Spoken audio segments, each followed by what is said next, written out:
At ito na nga ang iniintay nyong part 2 ng ating part 1 Tiklop serye mga mare.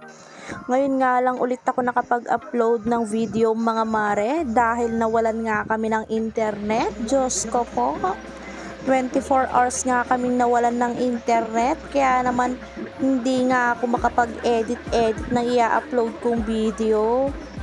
Nilumot na nga itong video ko na to at ngayon ko nga lang siya maa-upload. At tingnan nyo naman yung aking tinutupi ay napakarami. Ang hirap nga minsan maging housewife mga mare, kasi laba mo na, tiklop mo pa, salansan mo pa. Kaya yung mga single dyan, magpaka-single na lang kayo kung ayaw nyo ng ganitong buhay. Chares! Hapon na nga nung matapos akong magtiklop mga mare, kasi inayos ko pa nga talagang maigi yan. Kaya naman nung matapos ako sa ginagawa ko sa loob, eto nga't nagwalis naman ako sa likod ng bahay.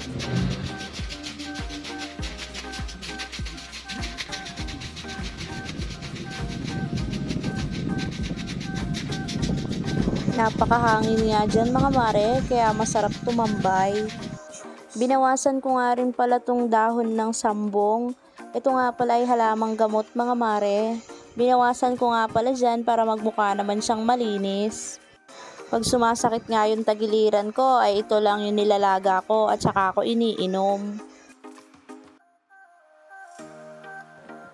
Pagkatapos ko nga magwalis ay nagpahinga muna ako saglit. Dumating na nga rin pala itong mga galing sa palengke. Bumili nga pala sila ng ulam.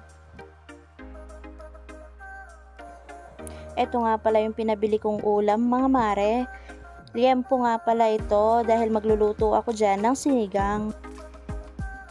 Nilinis ko na nga rin pala itong maliit na bangus. Ibababad ko nga lang pala ito sa suka at bawang. Dahil ito nga ay babaunin ng asawa ko sa trabaho para hindi na siya gumastos pa. Sa labas ko na nga pala yan nilinis dahil wala nga palang tubig ngayon sa gripo.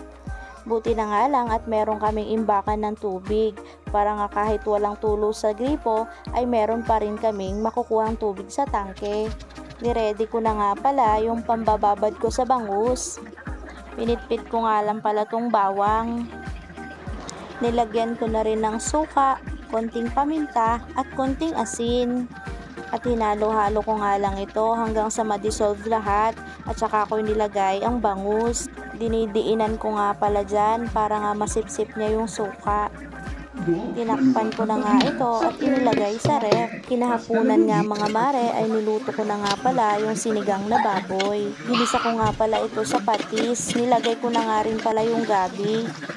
At nung malambot na nga yung karne at yung gabi ay inilagay ko na nga rin pala tong kaunting sitaw. Tsaka nilagay yung dahon ng mustasa. At nung ayos na ang timpla ay naghain na nga pala ako para makakain na kami dahil dumating na nga rin pala yung asawa ko galing trabaho.